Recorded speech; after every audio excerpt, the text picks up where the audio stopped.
یاد کرو جب آپ مومنوں سے کہہ رہے تھے کیا تمہارے لیے بات کافی نہیں کہ اللہ 3,000 فرشتے تمہارے لیے اتار دے؟ بے شک اگر تم صبر کرو اور اللہ سے ڈرتے ہوئے کام کرو، یعنی تقوی اختیار کرو، تو جس آن دشمن تمہارے اوپر چڑھ آئیں گے اسی آن تمہارا رب 3,000 بھی نہیں بلکہ 5,000 نشان زدہ فرشتوں سے تمہاری مدد کرے گا۔ یہ بات اللہ نے تمہیں اس لیے بتا دی ہے کہ تم خوش ہو جاؤ اور تمہارے دل مطمئن ہو جائیں۔ فتح اور نصرت جو کچھ بھی ہے اللہ کی طرف سے ہے، اور جو بڑی قوت والا اور دانا اور بینا ہے۔ دیکھیں فرشتوں کا ذکر اللہ تعالیٰ نہ بھی کرتے اور صرف کن سے ہی لوگوں کی مدد کر دیتے تو بھی ہو جاتی، لیکن فرشتوں کا ذکر کیوں کیا؟ کیونکہ انسان عام طور پر اسباب کو دیکھ کر زیادہ مطمئن ہو جاتا ہے، اور پھر ساتھ میں اللہ تعالیٰ نے یہ بھی بتا دیا کہ ان اسباب میں نہ گم ہو جانا، کہیں فرشتوں کو ڈائریکٹ ہی استغاثہ نہ کرنا شروع کر دینا کہ یا جبرائیل ہماری مدد کر، یا میکائیل ہمارے لیے فرشتے لے کے اتر۔ ساتھ ہی بتا دیا کہ اصل مدد تو اللہ کی ہے، یہ فرشتوں کو اللہ نے اس لیے اتار دیا تاکہ اسباب کو دیکھ کر تمہارے دل جم جائیں۔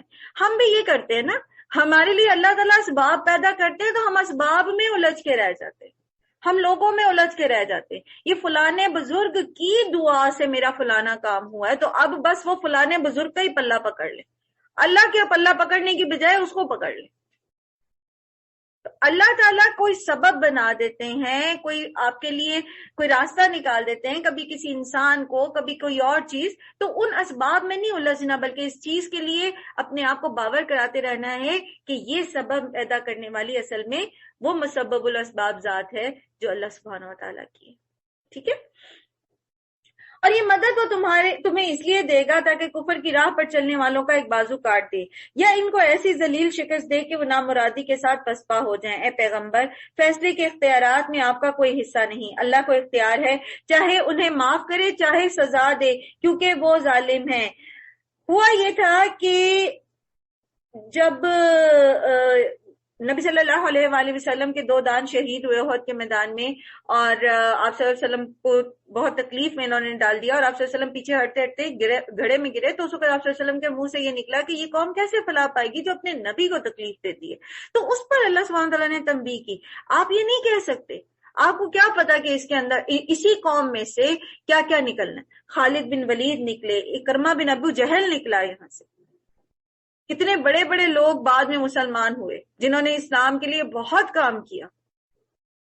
تو اللہ سبحانہ تعالیٰ نے نبی کو بھی ایسی بات کرنے سے روک دیا، تو ہم کون ہوتے ہیں کسی کے بارے میں کہنے میں؟ اس کو نہیں ہدایت ملنی، یہ نہیں سیدھے رستے پر آئے گا، اور اس کا تو طریقہ یہی ہے، اور یہ تو بس ایسے ہی ہے، اور یہ تو بس ویسے ہی، اور کوئی دنیا سے چلا گیا تو یاد رکھیے ہمیں کوئی اختیار نہیں کہ ہم کہیں فلانا جنتی ہے اور فلانا جہنمی ہے۔ ٹوٹل اختیار اللہ تعالیٰ کے پاس ہے، کس کو معاف کرتا ہے اور کس کو سزا دیتا ہے۔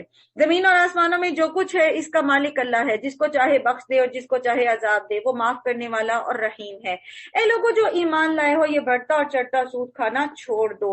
تو مال کی محبت تھی نا، غزوہ احد میں مال کی محبت کی وجہ سے انہوں نے محمد صلی اللہ علیہ وآلہ وسلم کی حکم کی نافرمانی کی تھی۔ مال غنیمت لوٹنے کے لیے جو لوگ تھے 14 کے قریب لوگ بس رہ گئے تھے حضرت عبداللہ بن جبیر کے ساتھ، باقی سارے کے سارے نیچے اتر آئے تھے اس درے سے جہاں سے نبی صلی اللہ علیہ وسلم نے ان کو کہا تھا کہ چاہے ہمیں پرندے اچک کے لے جائیں، چاہے ہمیں فتح ملے، جب تک میں تمہیں نہ کہوں تم نے نیچے نہیں اترنا۔ تو مال غنیمت کو دیکھ کر یہ لوگ نیچے اتر آئے، تو جیتی ہوئی جنگ جو تھے وہ مسلمان ہار گئے تھے۔ تو اسی لیے فوراً چونکہ ابھی زخم تازہ تھا تو اللہ سبحانہ تعالیٰ نے یہاں پر سود کا بھی ذکر کر دیا کہ سود کھانا بھی جو ہے وہ تمہارے لیے اس کو چھوڑ دو، اور اللہ سے ڈرو، امید ہے کہ فلاح پاؤ گے، اس آگ سے بچو جو کافروں کے لیے مہیا کی گئی ہے، اور اللہ اور رسول کا حکم مان لو، توقع ہے کہ تم پر رحم کیا جائے۔ تو اگر ہم اللہ کی الرحمن الرحیم کی صفت کا فائدہ اٹھانا چاہتے ہیں، ہم اس کے سائے تلے آنا چاہتے، تو اس کے لیے جو ہمارے پاس ہمیں راستہ اختیار کرنا ہے وہ کون سا ہے؟ اللہ اور اس کے رسول کا حکم ماننا۔ ٹھیک ہے، دوڑ کر چلو اس راہ پر جو تمہارے رب کی بخشش اور اس کی جنت کی طرف جاتی ہے، نیکی کرنے میں سستی نہ کریں۔ فاستبقوا الخیرات، پیچھے بھی آپ نے اپنے لیے عمل کی یہ بات نکالی تھی نا، نیکیوں میں جلدی کرو، نیکی کا موقع ملتا ہے تو سستی نہ کرو، کل پہ نہ ڈالو، شام پہ نہ ڈالو، ابھی کر ڈالو، جیسے ہی خیال آیا، جیسے ہی موقع ملا، بڑھ کے کرنے کی کوشش کرو، جتنی کرنے چاہ رہے ہو اس سے اور زیادہ کرنے کی کوشش کرو۔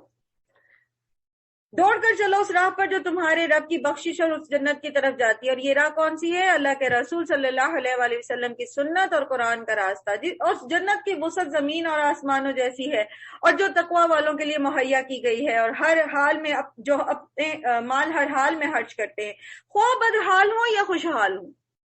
ٹھیک ہے، بڑی پیاری مثال ہے. استاذہ نے ایک دفعہ ایک لیکچر میں دی تھی، مجھے بہت دل کو لگتی ہے، کہ ایک عورت تھی جس کے پاس کھانا صرف اتنا ہی تھا، روز کا ڈیلی بیسس پر اس کے پاس صرف اتنا ہی ہوتا تھا جس میں وہ اپنے گھر والوں کی روٹی پکا سکتی تھی. تو وہ اب ہمارے پاس اتنا ہو، صرف کہ شام کا پتہ نہ ہو، صرف دوپہر کا کھانا ہمارے پاس ہے اور پورا ہے، تو ہم کیا کہیں گے؟ ہم تو خود مسکین ہیں جی، ہم تو خود مسکین ہیں، ہم کیا کسی کی مدد کریں؟ تو وہ عورت کیا کرتی تھی؟ ہر پیڑے میں سے تھوڑا تھوڑا نکال لیتی تھی آٹا. جب ہر پیڑے میں سے تھوڑا تھوڑا آٹا نکالتی تھی تو ایک پیڑا بن جاتا تھا، اس کی روٹی پکا کے تو وہ اللہ کی راہ میں دے دیتی تھی. تو اللہ تعالیٰ خود فرما رہے ہیں کہ یہ جنت ان لوگوں کو ملے گی، ان متقین کو ملے گی جو ہر حال میں مال خرچ کرتے ہیں. حضرت عمر بن عبد العزیز کے دور میں ہم جیسا کل بھی پڑھے تھے کہ زکوٰۃ کا جو نظام تھا وہ ایسا فعال تھا کہ صدقہ لے کے لوگ نکلتے تھے تو کوئی لینے والا نہیں ہوتا تھا. تو وہاں جہاں زکوٰۃ کا نظام فعال تھا وہاں ایک وجہ اور بھی تھی، اور وہ یہ تھی کہ لوگوں کی ٹریننگ جو کی جا رہی تھی وہ شکر کی تھی. لوگوں کو دینے والا بنا دیا گیا تھا لینے والے کی بجائے. تمہارے پاس اگر 2 کھجوریں ہیں، آدھی دے دو، 1.5 رکھ لو، آدھی دے دو. دینے والے بنو، دینے والے بنو. جتنا دو گے اتنا تمہارا مال بڑھے گا، اتنی تمہارے مال میں برکت ہوگی. تو یہ جو سائیکی ہے نا، دینے والا بنے. جو بھی تھوڑا بہت ہے نا اپنے پاس، اس کو اللہ کی راہ میں لگانے والا بنے. صدقہ دینے سے مال کم نہیں ہوتا بلکہ اس میں برکت ہو جاتی، اس کا فائدہ دنیا میں بھی ہوتا ہے اور آخرت میں بھی ہوتا ہے. مصیبتیں بھی ٹلتی ہیں، جنت بھی ملتی ہے، بیماریاں بھی ٹل جاتی ہیں، مال فزیکلی بھی بڑھ جاتا ہے، برکت بھی ہو جاتی ہے. تو کم نہیں ہوتا. وہ دل تنگ نہ ہو، کھلے دل سے خرچ کرے، بس حکمت کو نہیں چھوڑنا. اللہ سبحانہ سے بنی اسرائیل نے فرماتے ہیں اس طرح نہ اپنا ہاتھ کھول دو کہ پھر تم محروم ہو جاؤ، مذموم ہو جاؤ، کہ تم خود سوالی بن جاؤ. تو اپنی ضرورت کا رکھیں اور پھر اس میں سے تھوڑا تھوڑا ساتھ ساتھ دیتے جائے، حکمت کے ساتھ عمل کیجیے. اور پھر دوسری ان کی صفت کیا ہوتی ہے کہ اپنے غصے کو پی جاتے ہیں اور دوسروں کے قصور معاف کر دیتے ہیں. ایسے نیک لوگ اللہ کو بہت پسند ہیں. ہم ایسے ہی لوگ بننا چاہتے ہیں نا جن سے اللہ محبت کرتا ہے، جو اللہ کے مطلوب انسان ہیں. تو پھر اپنے غصے کو ہم سب نے قابو میں رکھنا ہے. اور جن کا حال یہ ہے کہ اگر کبھی فحش کام ان سے ہو بھی جاتا ہے یا کسی گناہ کا ارتکاب کر ہی بیٹھتے ہیں تو پھر معاذ اللہ انہیں یاد آ جاتا ہے اور وہ اس سے اپنے قصوروں کی معافی چاہتے ہیں. تو مومن ایسا نہیں کہ اس سے گناہ نہ ہو، گناہ ہو جاتا ہے لیکن اس کے اوپر ڈھٹائی نہیں کرتا بلکہ استغفار کر لیتا ہے. کیونکہ اللہ کے سوا اور کون ہے جو گناہ معاف کر سکتا ہو، اور وہ دیدہ اور دانستہ اپنے کیے پر اصرار نہیں کرتے. ایسے لوگوں کی جزا ان کے رب کے پاس یہ ہے کہ ان کو معاف کر دے گا اور ایسے باغوں میں انہیں داخل کرے گا جن کے نیچے نہریں بہتی ہوں گی اور وہ وہاں ہمیشہ رہیں گے. کیسا اچھا بدلہ ہے نیک عمل کرنے والوں کے لیے. تم سے پہلے بہت سے دور گزر چکے، زمین پر چل پھر کر تو دیکھو ان لوگوں کا کیا انجام ہوا جنہوں نے اللہ کے احکام اور ہدایات کو جھٹلایا. یہ لوگوں کے لیے ایک صاف اور صریح تنبیہ ہے جو اللہ سے ڈرتے ہوں اور ان کے لیے ہدایت اور نصیحت ہے. تو بات یہ ہے کہ نصیحت اس کو ملتی ہے جو اللہ سے ڈرتا ہو.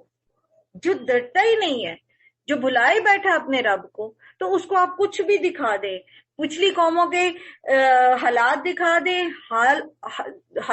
جو حالات حاضرہ ہے اس میں سے مثالیں دے دیں، قرآن کی آیات سنا دیں. جب تک اس کے دل میں اللہ کا ڈر نہیں ہے، جب تک اس کے دل میں اللہ کی محبت نہیں ہے، اس کو بات سمجھ نہیں آئے گی، اس کو بات سمجھ نہیں آئے گی. تو پہلے دلوں کو دھو کر اللہ کی محبت ڈالنے کی ضرورت ہے. دل شکستہ نہ ہو، غم نہ کرو، وَلَا تَهِنُوا وَلَا تَحْزَنُوا وَأَنْتُمُ الْأَعْلَوْنَ إِن كُنتُم مُؤْمِنِينَ. غم نہ کرو، ابھی گناہ ہو گیا ہے، ابھی تمہیں نقصان پہنچ گیا. احد کا میدان تھا نا، مار پڑ گئی، 70 کے قریب صحابہ شہید ہو گئے، پھر بھی دکھ نہ کرو، وہن میں مبتلا نہ ہو، غم نہ کرو. اپنی اس پریشانی میں اتنا نہ کھو جاؤ کہ نیکی کے کام ہی بھول جاؤ. تم ہی آگے رہو گے، بالآخر تمہارا ہی کلمہ بلند ہوگا، جیت تمہاری ہی ہے اگر تم ایمان پر قائم، اگر تم اپنے ایمان کی حفاظت کرتے ہو، اگر تم تقوی اختیار کرتے ہو، تم اللہ کے ساتھ اپنے آپ کو جوڑے رکھتے ہو، تو تمہیں وہ رسوا نہیں ہونے دے گا۔ تم دکھ نہ کرو، دکھ میں ڈوب نہ جاؤ، موو آن کرو، آگے چلو۔ اس وقت اگر تمہیں چوٹ لگی ہے تو اس سے پہلے ایسی ہی چوٹ تمہارے مخالفین فریق کو بھی لگ چکی ہے۔ بدر کے میدان میں ان کو بھی شکست ہوئی تھی اور ان کے بھی قریباً اتنے ہی لوگ مارے گئے تھے۔ یہ تو زمانے کے نشیب و فراز ہیں جنہیں ہم لوگوں کے درمیان گردش دیتے رہتے ہیں۔ تم پر یہ وقت اس لیے لایا گیا کہ اللہ دیکھنا چاہتا تھا کہ تم میں سچے مومن کون ہیں، اور یہاں مومن جو ہیں وہ کون ہے؟ سچے مومن کی ڈیفینیشن اس جگہ پر کیا بنتی ہے؟ جنہوں نے خاص طور پر اللہ کے رسول کا حکم مانا اور جنہوں نے نہیں مانا۔ ٹھیک ہے، تو کبھی اس چیز کے لیے اپنے آپ کو جو ہے وہ نہ ڈھیل نہ دیں کہ سنت پتہ لگ جائے، اللہ کے رسول کا طریقہ پتہ لگ جائے، اللہ کے رسول کا حکم سامنے آ جائے تو ہم بس کمفرٹیبل رہیں کہ بس ٹھیک ہے جو ہم کر رہے ہیں اسی پہ راضی رہیں، ٹھیک ہے فلاں بھی تو نہیں کر رہا نا، اور سنت ہی تو ہے نا، کیا ہے فرض تو نہیں ہے نا، سنت ہی تو ہے، تو سنتیں ضائع کرنے والے نہ بنے۔ اور ان لوگوں کو چھانٹ لینا چاہتا تھا جو واقعی راستے کے گواہ ہوں، یعنی صبر کرنے والے ہیں اور سچے ہیں، اپنے دعوے میں سچے ہیں، کیونکہ ظالم لوگ اللہ کو پسند نہیں ہیں۔ اور وہ اس آزمائش کے ذریعے مومنوں کو الگ چھانٹ کر کافروں کی سرکوبی کر دینا چاہتا تھا۔ کیا تم نے یہ سمجھ رکھا ہے کہ یوں ہی جنت میں چلے جاؤ گے؟ حالانکہ بھی اللہ نے یہ تو دیکھا ہی نہیں کہ تم میں کون وہ لوگ ہیں جو اس کی راہ میں جانے لڑانے والے ہیں اور اس کی خاطر صبر کرنے والے ہیں۔ تو صرف لا الہ الا اللہ کہہ دیا، اور جگہ پہ بھی آپ نے یہ پڑھا نا، سورہ عنکبوت میں بھی اللہ تعالیٰ فرماتے ہیں کہ انہوں نے یہ سمجھ لیا ہے کہ بس لا الہ الا اللہ کہہ دیا تو وہ جنت میں داخل ہو جائیں گے، حالانکہ بھی اللہ تعالیٰ نے ان کو آزمایا ہی نہیں۔ پیچھے بھی آپ سورہ بقرہ میں بھی پڑھ کے آئے کہ افحسبتم ان تدخلوا الجنة ولما يأتيكم مثل الذين خلوا من قبلكم مستهم البأساء والضراء وزلزلوا، تو ایسے تو نہیں جنت میں چلے جائیں گے جب تک آزمائشیں نہیں آئیں گی، جب تک ان آزمائشوں میں پورا نہیں اتریں گے۔ تو جنت کا سودا کیا نا اللہ تعالیٰ سے ہم نے، کس کے بدلے کیا ہے؟ جان اور مال کے بدلے، اپنی آپ کے بدلے۔ پیچھے آپ نے پڑھا نا کہ جنت میں کون جائے گا؟ من یشری نفسہ ابتغاء مرضات اللہ، جس نے اللہ کی رضا کے لیے اپنے آپ کو بیچ دیا، اپنے کمفرٹ، اپنی نیند، اپنی مال، اپنی ذاتیات، اپنی چاہت، اپنی انا، اپنی میں قربان کر دی۔ تم تو موت کی تمنائیں کر رہے تھے، مگر یہ اس وقت کی بات تھی جب موت سامنے نہ آئی تھی۔ یہ وہی شوق تھا نا شہادت کا، اس کا ذکر ہو رہا ہے۔ لو اب وہ تمہارے سامنے آ گئے اور تم نے آنکھوں سے دیکھ لیا۔ محمد صلی اللہ علیہ وآلہ وسلم اس کے سوا کچھ نہیں کہ بس ایک رسول ہیں، ان سے پہلے اور بھی رسول گزر چکے ہیں۔ پھر کیا اگر وہ مر جائیں یا قتل کر دیے جائیں تو تم لوگ الٹے پاؤں پھر جاؤ گے؟ یاد رکھو جو الٹا پھرے گا وہ اللہ کا کچھ نقصان نہ کرے گا، البتہ جو اللہ کے شکر گزار بندے بن کر رہیں گے انہیں وہ اس کی جزا ضرور دے گا۔ ہر نفس کو موت کا ذائقہ چکھنا ہے، اور کوئی زیرو اللہ کے اذن کے بغیر نہیں مر سکتا۔ موت کا وقت تو لکھا ہوا ہے۔ ہوا یہ کہ نبی صلی اللہ علیہ وآلہ وسلم کی شہادت کی خبر جب پھیلی تو لوگوں نے اپنے ہاتھ پاؤں چھوڑ دیے جنگ کے میدان میں اور کہا کہ اب ہم کس لیے لڑیں۔ تو اس وقت یہ کہا گیا کہ اگر تم محمد صلی اللہ علیہ وسلم کے لیے لڑ رہے تھے، جیسے حضرت ابوبکر صدیق نے یہی آیت پڑھی تھی جب حضرت عمر جو ہیں نبی صلی اللہ علیہ وسلم کے وصال کے وقت تلوار لے کے کھڑے ہو گئے کہ جس نے کہا کہ محمد صلی اللہ علیہ وسلم مر گئے تو وصال فرما گئے ہیں تو میں اس کو قتل کر دوں گا، تو حضرت ابوبکر صدیق نے یہی آیت پڑھی تھی۔ تو حضرت عمر کہتے ہیں مجھے لگا کہ شاید میں نے پہلی دفعہ زندگی میں یہ آیت پڑھی اور پھر مجھے کلیئر ہوا کہ دین تو اللہ ہے، اصل ذات تو اللہ ہے، محمد صلی اللہ علیہ وسلم کی اطاعت ہے، محمد صلی اللہ علیہ وسلم کی محبت ہے، محمد صلی اللہ علیہ وسلم کو فالو کرنا، لیکن عبادت نہیں ہے محمد صلی اللہ علیہ وسلم کی، عبادت اللہ کی ہے، اللہ کی خاطر کرنا ہے، اللہ کی رضا کی خاطر سب کچھ کرنا ہے۔ ہم نے محمد صلی اللہ علیہ وآلہ وسلم کی عزت، ان کا اکرام، ان کی محبت، ان کی اطاعت، ان کی پیروی، ان پر اپنی جان قربان کر دینا، وہ بھی کس لیے ہے؟ تاکہ اللہ ہم سے راضی ہو جائے۔ اپنی جان، مال، اپنی اولاد، اپنے ماں باپ سے زیادہ ان کو محبوب رکھنا کس لیے ہے؟ تاکہ اللہ ہم سے راضی ہو جائے۔ تو اللہ کی، محمد صلی اللہ علیہ وسلم کی محبت میں اتنی ایگزیجریشن نہیں کرنی کہ انہی کو معبود بنا لے، انہی سے استغاثہ کرنا شروع کر دیں، انہی کو اپنا مشکل کشا بنا لیں، انہی کو اپنا حاجت روا بنا لیں، انہی سے دعائیں مانگنی شروع کر دیں۔ تو اللہ سبحانہ فرماتے ہیں کوئی زیرو اللہ کے اذن کے بغیر نہیں مر سکتا، موت کا وقت تو لکھا ہوا ہے، جو شخص ثواب دنیا کے ارادے سے کام کرے گا اس کو ہم دنیا ہی میں دیں گے، اور جو ثواب آخرت کے ارادے سے کام کرے گا وہ آخرت کا ثواب پائے گا، اور شکر کرنے والوں کو ہم ان کی جزا ضرور عطا کریں گے۔ اس سے پہلے کتنے ہی نبی ایسے گزر چکے ہیں جن کے ساتھ مل کر بہت سے حق پرستوں نے جنگ کی، اللہ کی راہ میں جو مصیبتیں ان پر پڑی ان سے وہ نہ تو دل شکستہ ہوئے، نہ انہوں نے کمزوری دکھائی، اور نہ ہی باطل کے آگے سر جھکایا۔ ایسے ہی صابروں کو اللہ پسند کرتا ہے۔ ان کی دعا تو بس یہ تھی کہ ربنا اغفر لنا ذنوبنا واسرافنا فی امرنا وثبت اقدامنا وانصرنا علی القوم الکافرین، اے ہمارے رب ہماری غلطیوں اور کوتاہیوں سے درگزر فرما، ہمارے کام میں تیرے حدود سے جو کچھ تجاوز ہو گیا اسے معاف کر دے، اور ہمارے قدم جما دے، اور کافروں کے مقابلے میں ہماری مدد کر۔ آخرکار اللہ نے ان کو دنیا کا ثواب بھی دیا اور اس سے بہتر ثواب آخرت بھی عطا کیا۔ اللہ کو ایسے ہی نیک عمل لوگ پسند ہیں، واللہ یحب المحسنین۔ تو اس راہ میں قدم رکھا ہے تو مشکلیں تو آئیں گی، پریشانیاں تو آئیں گی، ہمیں اپنی خواہش نفس کے اوپر قابو پانا پڑے گا، دل میں تنگی بھی ہوگی، گھٹن بھی محسوس ہوگی، اپنی بہترین چیز صدقے میں دینے کے لیے شاید نفس روکے بھی، شاید لوگ باتیں بھی کریں، سب کچھ ہوگا، لیکن کیا کرنا ہے؟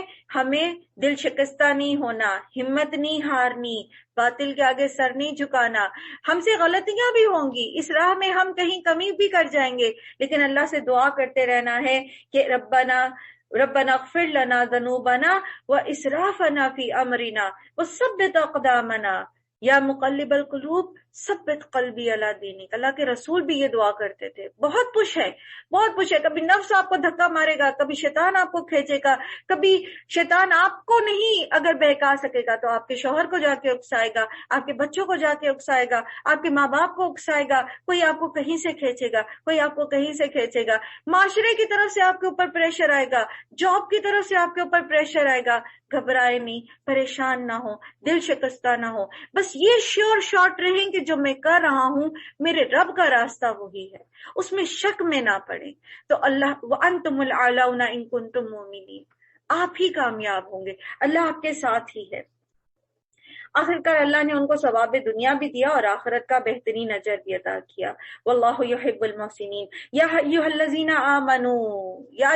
آمنوا سمعنا واطعنا وسلمنا۔ اللہ تعالیٰ ہمیں توفیق دے کہ ہم اپنے اس دعوے میں پورے اترے۔ اگر تم ان لوگوں کے اشاروں پر چلو گے جنہوں نے کفر کی راہ اختیار کی ہے تو وہ تم کو الٹا پھیر لے جائیں گے اور تم نامراد ہو جاؤ گے۔ ان کی باتیں غلط ہے، حقیقت یہ ہے کہ اللہ تمہارا حامی و مددگار ہے اور وہ بہترین مدد کرنے والا ہے۔ ان قریب وہ وقت آنے والا ہے جب ہم منکرین حق کے دلوں میں روب بٹھا دیں گے، اس لیے کہ انہوں نے اللہ کے ساتھ اس کی خدائی میں شریک ٹھہرایا ہے، ان کو شریک ٹھہرایا ہے جن کے شریک ہونے پر اللہ نے کوئی سند نازل نہیں کی۔ ان کا آخری ٹھکانہ جہنم ہے اور بہت ہی بری قیام گاہ ہے جو ان ظالموں کو نصیب ہوگی۔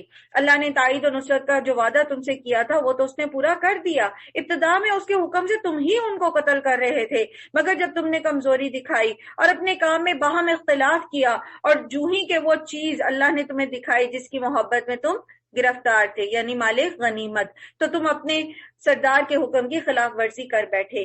اس لیے کہ تم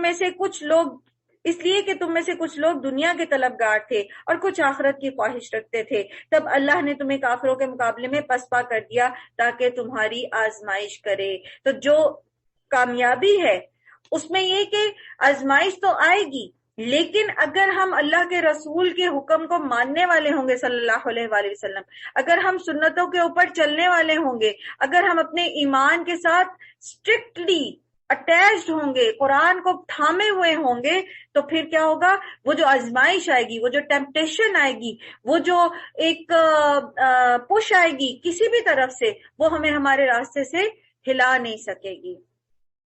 اور حق یہ ہے کہ اللہ نے پھر بھی تمہیں معاف کر دیا. اب یہ مجھے بتانے کی ضرورت تو نہیں ہے نا کہ یہ اس کا کانٹیکسٹ کیا ہے. یہ غزوہ احد میں جو مال غنیمت دیکھ کر لوگ جو تھے کچھ جو نیچے اتر آئے تھے ان کی وجہ سے آپ کو پتا ہے کہ احد میں پھر پلٹ کر خالد بن ولید نے دوبارہ حملہ کیا تھا جس سے مسلمانوں کو شکست ہوئی تھی. تو اس تفصیل آپ سیرت کی کسی بھی کتاب میں اس کو پڑھ سکتے ہیں.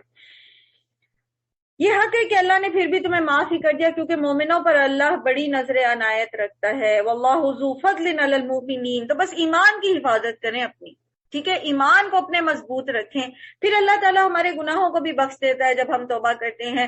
جب ہم آزمائش میں کہیں پیچھے بھی رہ جاتے ہیں تو اللہ تعالیٰ پھر ہمیں خود آگے بڑھا دیتے ہیں کسی نہ کسی طریقے سے. یاد کرو جب تم بھاگے چلے جا رہے تھے کسی کی طرف پلٹ کر دیکھنے کا ہوش تمہیں نہ تھا اور رسول صلی اللہ علیہ وسلم تمہیں پیچھے سے پکار رہے تھے. اس وقت تمہاری اس روش کا بدلہ اللہ نے تمہیں یہ دیا کہ تم کو رنج پر رنج دیے, شکست ہوئی, مسلمان شہید ہوئے. پھر محمد صلی اللہ علیہ وآلہ وسلم کی شہادت کی خبر پھیل گئی جو سب سے زیادہ مسلمانوں کا زور اور دل توڑ دینے والی تھی, تاکہ آئندہ کے لیے تمہیں یہ سبق ملے کہ جو کچھ تمہارے ہاتھ سے جائے یا جو مصیبت تم پر نازل ہو تم اس پر ملال نہ کرو. اللہ تمہارے سب اعمال سے باخبر ہے. اس غم کے بعد پھر اللہ نے تم میں سے کچھ لوگوں پر ایسی اطمینان کی سی حالت طاری کر دی کہ وہ اونگنے لگے. تو یہ جو چھوٹی سی نیپ ہوتی ہے نا, یہ اللہ کی بہت بڑی بلیسنگ ہوتی ہے. اس کو اگر ہم یہ تھوڑی سی اونگ آ جاتی ہے تو انسان فریش ہو جاتا ہے, اس کا ذہن فریش ہو جاتا ہے. اللہ سبحانہ تعالیٰ نے بدر میں بھی اور احد میں بھی یہ اونگ جو ہے یہ ان پر طاری کی. مگر ایک دوسرا گروہ جس کے لیے ساری اہمیت بس اپنے مفاد ہی کی تھی اللہ کے متعلق طرح طرح کے جاہلانہ گمان کرنے لگا. یعنی منافقین جو تھے یا جو کچے تھے اپنے ایمان میں تو وہ اللہ سے بدظن ہونے لگے. تو جب بھی کوئی مصیبت آتی ہے تو جو کچھ لوگ جو ہوتے ہیں وہ مزید اللہ کے قریب ہو جاتے ہیں. جیسے غزوہ احزاب میں جب سارا عرب ٹوٹ پڑا تھا مسلمانوں کے اوپر تو جو منافق تھے تو وہ کیا کہنے لگے کہ جی اللہ اور اس کے رسول نے ہم سے جھوٹ بولا ہے, یہاں تو کوئی کامیابیاں نظر نہیں آ رہی. اور جب سچے مسلمان تھے تو ان کا ایمان اور مضبوط ہو گیا. تو یہ جو آزمائشیں آتی ہیں نا, جیسے پیچھے بھی اللہ تعالیٰ نے فرمایا کہ یہ کیوں آ رہی ہے آزمائش, یہ آزمائش اس لیے آ رہی تاکہ تم میں سے کھڑے کھوٹے کو اللہ تعالیٰ الگ کر دیں. تو یہ کھڑے کھوٹے کو الگ کیا جاتا ہے اصل میں. تو آزمائش وہ ہوتی ہے جب کسی پر آئے تو وہ اس میں اللہ کے اور قریب ہو جائے, اور اگر یہ آزمائش ہمیں اللہ سے دور کرتی ہے نا تو یہ اللہ کا عذاب ہو جاتا ہے. ٹھیک ہے, پھر یہ آزمائش نہیں رہتی, یہ اللہ کا عذاب بن جاتا ہے. تو ہمیں یہ دیکھنا ہے کہ ہماری کیا صورتحال ہوتی ہے ایسے میں. ہم اللہ سے بدظن ہونا شروع ہو جاتے ہیں, اللہ سے برا گمان کرتے ہیں, یا اللہ کے اور قریب ہو جاتے ہیں.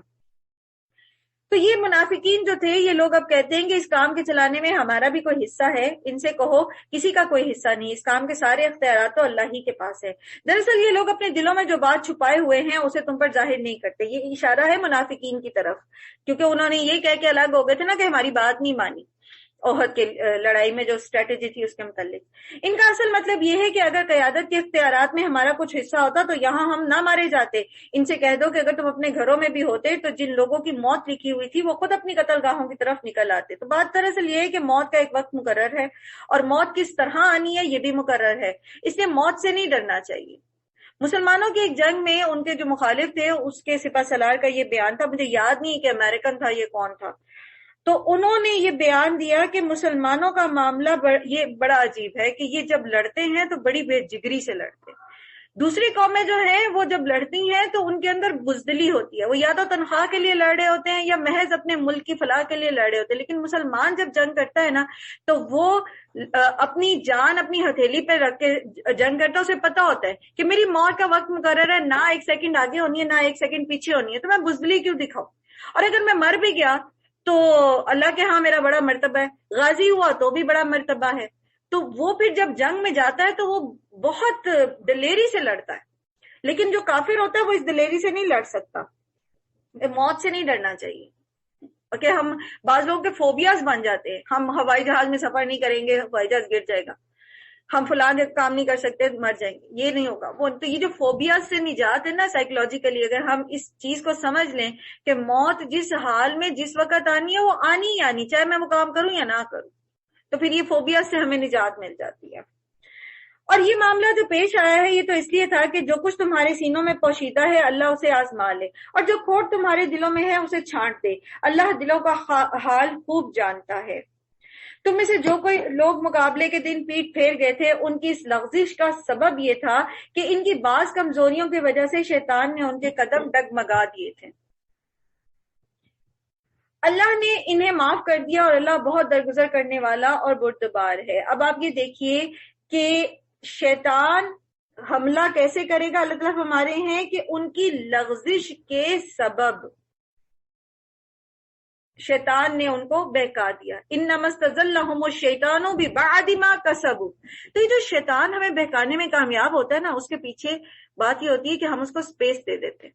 جب ہم گناہ کرتے ہیں، جب ہم اللہ کی نافرمانی کرتے ہیں نا، تو وہ جو آرمر ہم نے پہنا ہوتا ہے نا پورا اپنی حفاظت کا شیطان سے، ہم صبح شام کے اذکار بھی کرتے ہیں، ہم ویسے بھی تعاوذ پڑھتے رہتے ہیں اور ہم برائیوں سے بچنے کی کوشش کرتے رہتے ہیں، تو ہم اپنے ایک پورے آرمر میں ہوتے ہیں، ہماری حفاظت ہو رہی ہے شیطان سے۔ لیکن جیسے ہی ہم کوئی گناہ کرتے ہیں، کوئی غلطی کرتے ہیں، تو اس آرمر کے اندر ایک خلا بن جاتا ہے۔ اب شیطان بڑا چکنا ہے، وہ دشمن ہے ہمارا بڑا چکنا، وہ نہیں غافل ہوتا، وہ اس سوراخ میں سے تاک کے نشانہ لیتا ہے۔ تو شیطان بہکا ہمیں تب سکتا ہے جب ہم اس کو الاؤ کرتے ہیں، اس کا ہمارے اوپر بس نہیں چلتا۔ سورہ ابراہیم میں آپ پڑھیں گے انشاءاللہ، اللہ ہمیں توفیق دے، تو اس میں ہم پڑھیں گے کہ شیطان ہاتھ اٹھا دے گا قیامت کے دن جہنم میں کہ میں نے تو صرف تمہیں ایک آئیڈیا دیا تھا، تم خود میرے پیچھے چلے تھے، میں تمہیں بہکانے پہ زور نہیں رکھتا تھا۔ پھر قرآن کریم میں اللہ تعالیٰ فرماتے ہیں ان کید الشیطان کان ضعیفا، شیطان کی تو جو چالیں ہیں بڑی کمزور ہے۔ اصل میں تو ہم اس کا ہاتھ پکڑ لیتے، ہم اس کے ساتھ ہاتھ ہلاتے ہلاتے چلتے جاتے، اپنے نفس کو اس کا خوگر بنا دیتے ہیں، اس کا پارٹنر بن جاتے ہیں، پھر اس کو موقع ملتا ہے ہمیں بہکانے کا۔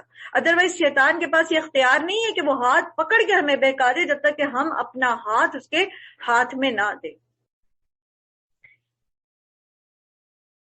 اس کا اب تجربہ بہترین ہو سکتا ہے رمضان میں۔ رمضان میں آپ دیکھیں شیاطین چونکہ قید کر دیے جاتے ہیں نا، تو جن لوگوں نے اپنے نفس کو شیطان کے حوالے نہیں کیا ہوا ہوتا اور اس کا پارٹنر نہیں بنایا ہوتا، تو پھر وہ کتنی زبردست نیکی کی طرف آ جاتے ہیں، میجورٹی لوگ نیکیوں کی طرف آ جاتے ہیں۔ لیکن عام دنوں میں شیطان آزاد ہوتا ہے نا، تو ہم بڑے مزے سے اس کا ہاتھ پکڑتے ہیں اور اس کے پیچھے چل پڑتے ہیں۔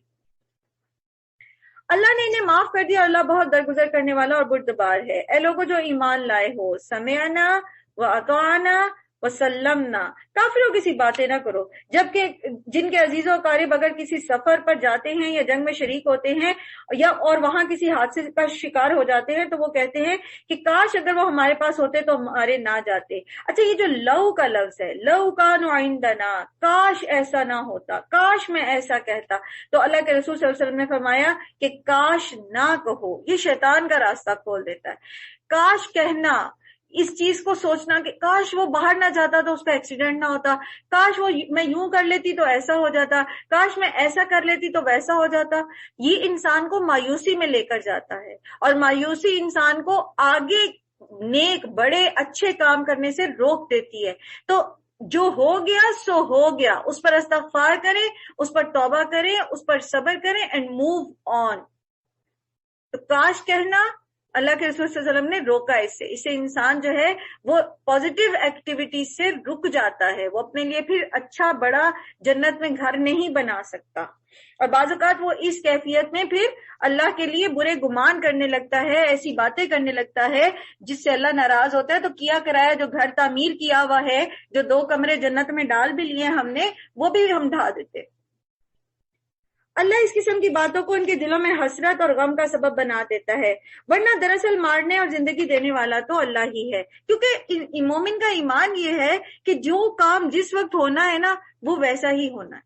تو پھر اس میں کاشت کہنا کیا، اس کی موت وہاں اس سڑک پر اس گاڑی سے ٹکرا کے ہی ہونی تھی، یہ ہو ہی نہیں سکتا تھا کہ وہ گھر سے نہ نکلتا، یہ ہو ہی نہیں سکتا تھا کہ ہم اس کو روک دیتے، یہ ہو ہی نہیں سکتا تھا کہ میں ایسا کر لیتی اور ویسا کر لیتی، یہ ہو ہی نہیں سکتا تھا۔ تو جو ہو ہی نہیں سکتا تھا اس پہ حسرت کیوں، اور جو ہو گیا اگر ہم نے غلط کیا ہے کچھ تو اس پہ استغفار کریں اینڈ موو آن، کوئی نقصان ہو گیا ہے تو اس پہ صبر کریں اینڈ موو آن۔ اور اللہ تعالیٰ تمہاری تمام حرکات پر نگران ہے. اگر تم اللہ کی راہ میں مارے جاؤ یا مر جاؤ تو اللہ کی جو رحمت اور بخشش تمہارے حصے میں آئے گی وہ ان ساری چیزوں سے زیادہ بہتر ہے جنہیں یہ لوگ جمع کرتے ہیں. اور خواہ تم مرو یا مارے جاؤ بہرحال سب کو سمٹ کر اللہ ہی کے پاس جانا ہے. اے پیغمبر یہ اللہ کی بڑی رحمت ہے کہ آپ ان لوگوں کے لیے بہت نرم مزاج واقع ہوئے ہیں، ورنہ اگر آپ تندخو اور سنگ دل ہوتے تو یہ سب آپ کے گرد و پیش سے چھٹ جاتے. ان کے قصور معاف کر دیجئے، ان کے حق میں دعائیں مغفرت کیجئے اور دین کے کام میں ان سے مشورہ بھی لیجئے. پھر جب آپ کسی کام کے لیے اپنا عزم مستحکم کر لیں تو پھر اللہ پر بھروسہ کریں. اللہ کو وہ لوگ پسند ہیں جو اس پر بھروسہ کرتے ہیں. یہ کن لوگوں کے لیے کہا جا رہا ہے کہ انہیں معاف کر دیں، ان سے مشورہ کریں، ان کے لیے دعائیں مغفرت کریں، ان کے ساتھ نرمی سے پیش آئیں، جن کی وجہ سے 70 لوگ مارے گئے، 70 گھرانے اجڑ گئے. ان کے لیے اللہ تعالیٰ کہہ رہے معاف کر دیں، نرمی سے معاملہ کریں، ان سے مشورہ بھی لیں، دوبارہ ان کو اپنی جماعت سے الگ نہ کر دیں. آج جو ہمارے اندر بہت ساری جماعتیں بن گئی، ایک جماعت کے اندر 20 جماعتیں بن گئی، اس کی بنیادی وجہ بھی یہی ہے کہ ہم لوگوں نے معاف کرنا چھوڑ دیا.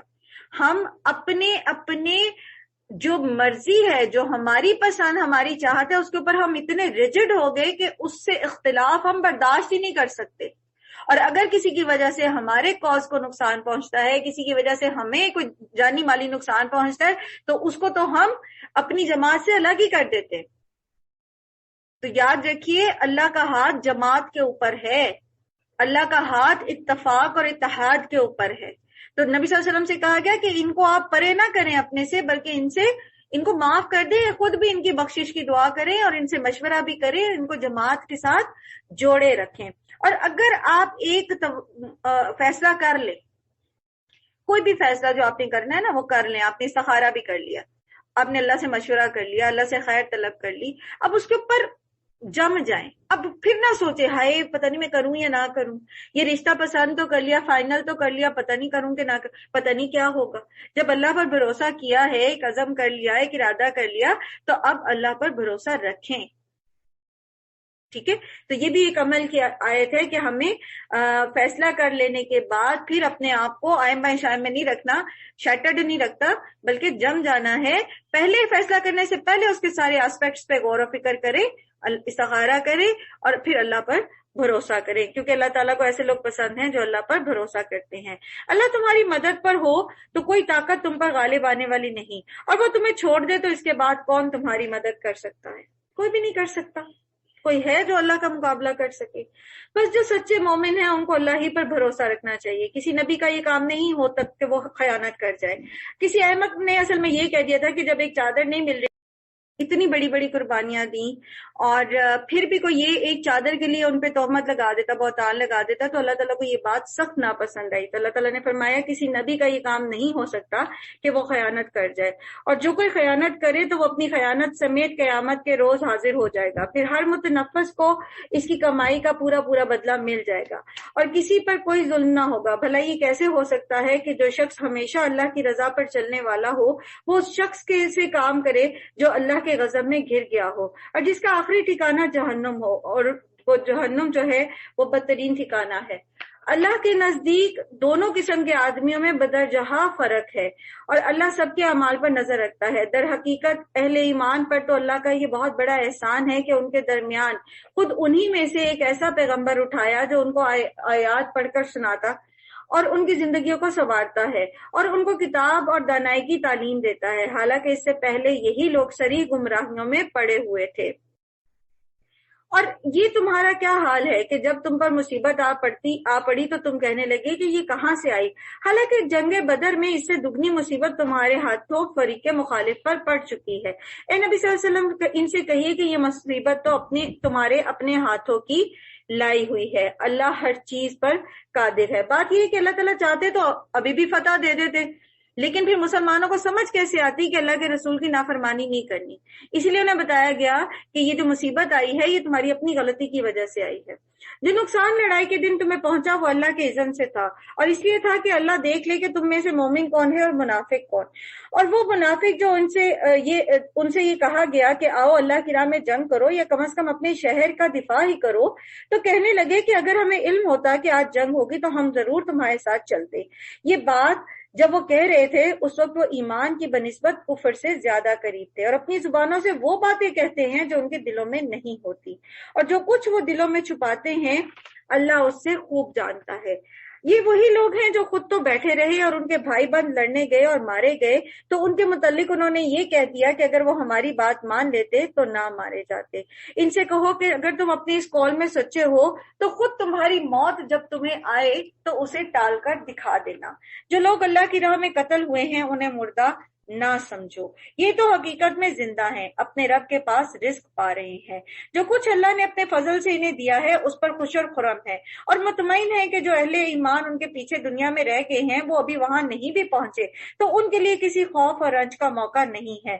وہ اللہ کے انعام اور اس کے فضل پر شادہ و فرحاں ہیں. ان کو معلوم ہو چکا ہے کہ اللہ مومنوں کے اجر کو ضائع نہیں کرتا. جن لوگوں نے زخم کھانے کے بعد بھی اللہ اور اس کے رسول کی پکار پر لبیک کہا، بالکل اگلے ہی دن جب یہ بات سننے میں آئی کہ ابو سفیان جو ہے وہ پلٹ کر مدینہ پر حملہ کرنا چاہتا ہے، تو یہ زخم خوردہ لوگ یہ فوراً کھڑے ہو گئے. اور یہ زخم کیسے کیسے ہوں گے؟ تلواروں اور نیزوں کے زخم.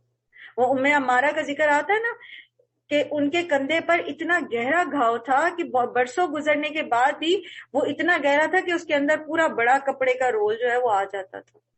تو وہ بھی کھڑی ہو گئی ام عمارہ کہ ہم جنگ پہ جائیں گے، تیار ہو گئے. تو اللہ تعالیٰ فرماتے ہیں کہ انہوں نے لبیک کہا. ان میں سے جو اشخاص نیکوکار اور پرہیزگار ہیں ان کے لیے بڑا اجر ہے، یعنی انہوں نے جو احسان کا رویہ رکھا تو ان کے لیے بہت بڑا اجر ہے. اور وہ جن سے لوگوں نے کہا کہ تمہارے خلاف بڑی فوجیں جمع ہوئی ہیں ان سے ڈرو، تو یہ سن کر ان کا ایمان اور بڑھ گیا، اور انہوں نے جواب دیا کہ ہمارے لیے اللہ ہی کافی ہے اور وہی بہترین کارساز ہے. آخرکار وہ اللہ تعالیٰ کی نعمت اور فضل ساتھ لے کر پلٹے. مدینہ سے تقریباً 8 میل دور یہ لوگ چلے گئے تھے، لیکن پھر ابو سفیان کے دل میں اللہ تعالیٰ نے خوف ڈال دیا مسلمانوں کا، اور وہ واپس پلٹ گیا اور اپنے اس ارادے سے باز رہا. آپ دیکھیے آزمائش پر آزمائش آئی. درجات جن کو ملے احد میں لڑنے پر، ان کے اور درجات بڑھانے کے لیے ایک اور آزمائش آ گئی، اور پھر اللہ نے اس آزمائش میں ان کو رسوا نہیں کیا. آزمائش میں یہ نکل گئے نا تو یہ پورے اتر گئے. اب اللہ نے دشمنوں کو ان سے دور کر دیا. اللہ تعالیٰ ہم پر آزمائشیں بھیجتے ہیں تو اللہ تعالیٰ کی اس آزمائش میں ہم پورے اترتے ہیں نا تو اللہ تعالیٰ ہمیں سنبھال لیتے ہیں. پھر اللہ تعالیٰ ہمیں رسوا نہیں ہونے دیتے، وہ ہمیں مصیبت کا شکار نہیں ہونے دیتے، وہ ہمیں اس آگ میں جلنے نہیں دیتے. آزمائش آگ میں کودنے تک تھی، ٹھیک ہے، بے خطر کود پڑا آتش نمرود میں عشق. وہ آتش نمرود میں کودنے تک آزمائش تھی، اس کے بعد اللہ نے بچا لیا. اس کے بعد آزمائش ختم ہو گئی. تو ان کو اللہ تعالیٰ نے اس آزمائش میں ڈالا کہ دوبارہ اگلے دن پھر کہا کہ چلو جنگ کرنے. کہہ سکتے تھے کہ جی زخمی ہے، رخصت بھی اللہ کی طرف سے، بیمار کے لیے، عارج کے لیے، عامہ کے لیے رخصت ہے، نہیں لڑ سکتے، مجبوری ہے، نہیں جا سکتے. پھر کھڑے ہو گئے. پھر سارے کے سارے تو نہیں ہوئے ہوں گے نا، پھر اس آزمائش میں کچھ پورے اترے تو اللہ تعالیٰ نے ان کے درجات بڑھائے اور ان کو وہاں پر اس میں رسوا بھی نہیں ہونے دیا.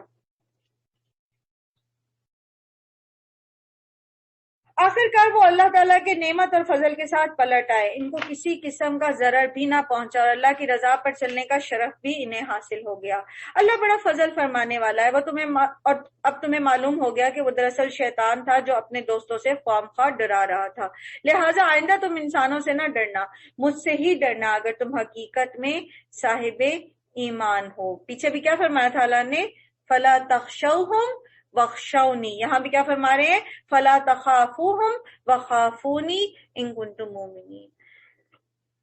اے پیغمبر، جو لوگ آج کفر کی راہ میں دوڑ دھوپ کر رہے ہیں ان کی سرگرمیاں آپ کو غمزدہ نہ کریں، یہ اللہ کا کچھ بھی نہیں بگاڑ سکیں گی۔ اللہ کا ارادہ یہ ہے کہ ان کے لیے آخرت میں کوئی حصہ نہ رکھے، اور بالآخر ان کو سخت سزا ملنے والی ہے۔ جو لوگ ایمان کو چھوڑ کر کفر کے خریدار بنے، وہ یقیناً اللہ کا کوئی نقصان نہیں کر رہے ہیں، ان کے لیے دردناک عذاب تیار ہے۔ یہ ڈھیل جو ہم انہیں دیے جاتے ہیں، اس کو یہ کافر اپنے حق میں بہتری نہ سمجھے۔ ہم تو انہیں اس لیے ڈھیل دے رہے ہیں تاکہ یہ خوب بارے گناہ سمیٹ لیں، پھر ان کے لیے سخت ذلیل کرنے والی سزا ہے۔ یاد رکھیے کہ اگر گناہوں کے باوجود نعمتیں ملتی رہیں تو ڈرنے کی ضرورت ہے، یہ اللہ کی طرف سے ڈھیل ہوتی ہے۔ اللہ مومنوں کو اس حالت میں ہرگز نہ رہنے دے گا جس میں اس وقت تم پائے جاتے ہو، وہ ناپاک لوگوں کو پاک لوگوں سے الگ کر کے رہے گا، مگر اللہ کا یہ طریقہ نہیں ہے کہ تم کو غیب پر مطلع کر دے۔ غیب کی باتیں بتانے کے لیے تو اپنے رسولوں میں سے جس کو چاہتا ہے منتخب کر لیتا ہے، لہٰذا امور غیب کے بارے میں اللہ اور اس کے رسول پر ایمان رکھو، یعنی آگے کیا ہونے والا ہے اللہ سبحانہ وتعالیٰ اس پر تثبیت قلب اپنے نبی کی تو کر دیتے جتنا اللہ تعالیٰ چاہتے ہیں، لیکن کل طور پر غیب جو ہے وہ صرف اللہ ہی کے پاس ہے، وہ اللہ تعالیٰ نے اپنے کسی رسول کو بھی نہیں دیا۔ جتنا چاہا جس وقت چاہا اتنی اللہ سبحانہ وتعالیٰ نے ان کو مستقبل کی باتیں یا غیب کے امور بتا دیے، جیسے فتح روم کے بارے میں بتا دیا تھا، جیسے مسلمانوں کی کامیابیوں کے بارے میں اللہ نے بتا دیا۔ جن لوگوں کو اللہ نے اپنے فضل سے نوازا ہے اور پھر وہ بخل سے کام لیتے ہیں، اس خیال میں نہ رہیں کہ یہ بخیلی ان کے لیے اچھی ہے، نہیں، یہ ان کے حق میں نہایت بری ہے۔ جو کچھ وہ اپنی کنجوسی میں جمع کر رہے ہیں وہی قیامت کے روز ان کے گلے کا توق بن جائے گا۔ زمین اور آسمانوں کی میراث اللہ ہی کے لیے ہے، جو کچھ تم کرتے ہو اللہ اس سے باخبر ہے۔ تو بات یہ ہے کہ جو کچھ ہمارے پاس ہے وہ عارضی ہے، اصل مالک تو اللہ ہی ہے۔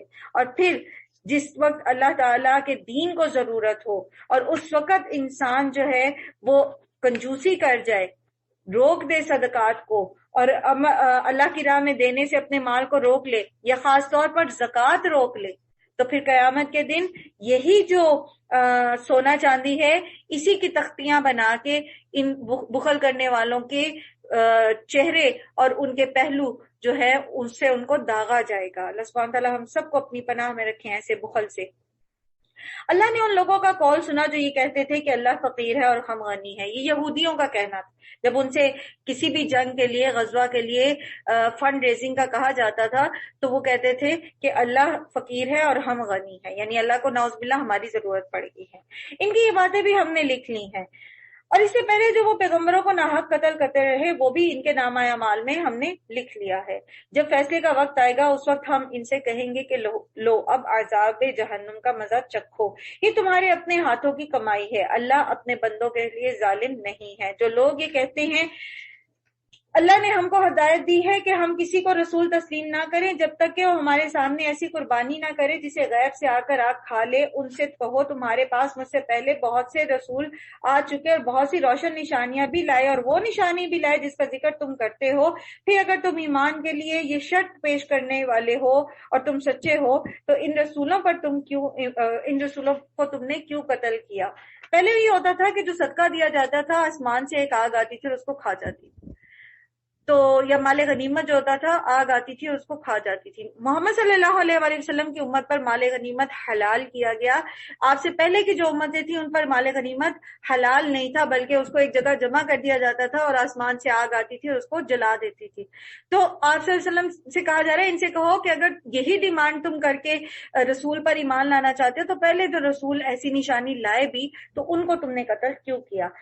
اب اے محمد صلی اللہ علیہ وآلہ وسلم، اگر یہ لوگ آپ کو جھٹلاتے ہیں تو بہت سے رسول آپ سے پہلے بھی جھٹلائے جا چکے ہیں جو کھلی کھلی نشانیاں اور صحیفے اور روشنی بخشنے والی کتابیں لائے تھے۔ آخرکار ہر شخص کو مرنا ہے اور تم سب اپنے اپنے پورے اجر قیامت کے روز پانے والے ہو۔ کامیاب دراصل وہ ہے جو وہاں جہنم کی آگ سے بچا لیا گیا اور جنت میں داخل کر دیا گیا۔ فَمَنْ زُحْزِحَ عَنِ النَّارِ وَأُدْخِلَ الْجَنَّةَ فَقَدْ فَازَ۔ تو جس فلاح اور جس فوز کی طرف ہم جانا چاہتے ہیں وہ اصل میں یہ ہے کہ جہنم کی آگ سے بچا کر انسان جنت میں داخل کر دیا جائے۔ اور یہ دنیا کی زندگی تو محض ایک ظاہر فریب کی چیز ہے۔ مسلمانوں تمہیں مال اور جان دونوں کے ذریعے آزمائشیں پیش آ کر رہیں گی، اور تم اہل کتاب اور مشرکین سے بہت سی تکلیفیں باتیں بھی سنو گے، یعنی تمہارے خلاف بہت زیادہ پروپیگنڈا کیا جائے گا۔ اگر ان سب حالات میں تم صبر اور تقوی کی روش پر قائم رہو تو یہ بڑے حوصلے کا کام ہے۔ ان اہل کتاب کو وہ عہد بھی یاد دلاؤ جو اللہ نے ان سے لیا تھا کہ تمہیں کتاب کی تعلیمات کو لوگوں میں پھیلانا ہوگا، انہیں پوشیدہ نہیں رکھنا، مگر انہوں نے کتاب کو پسے پشت ڈال دیا اور تھوڑی قیمت پر اسے بیچ ڈالا۔ کتنا برا کاروبار ہے جو یہ کر رہے ہیں۔ تم ان لوگوں کو عذاب سے محفوظ نہ سمجھو جو اپنے کرتوتوں پر خوش ہیں اور چاہتے ہیں کہ ایسے کاموں کی تعریف انہیں حاصل ہو جو فی الواقع انہوں نے کیے نہیں۔ ایک اور جگہ قرآن کریم میں اللہ تعالیٰ فرماتے ہیں کبر مقتا عند اللہ ان تقولوا ما لا تفعلون، جو کام تم نے کیا ہی نہیں اس کے بارے میں یہ دعویٰ کرنا کہ میں نے کیا، یا جو نیکی ہمارے اندر موجود ہی نہیں اس کے لیے دعویٰ کرنا کہ میں نے میں نے نیکی، جو کام میں نے کیا ہی نہیں اس کا کریڈٹ لینا، کام تو کسی اور نے کیا اور خود دوسروں کے سامنے اچھا بن جانا، اس کے نمبر خود لینا۔ اللہ تعالیٰ فرماتے ایک اور جگہ یا ایھا الذین آمنوا لما تقولون ما لا تفعلون، اے ایمان والو وہ کیوں کہتے ہو جو تم کرتے نہیں ہو، جو کیا نہیں تو اس کا دعویٰ کیوں۔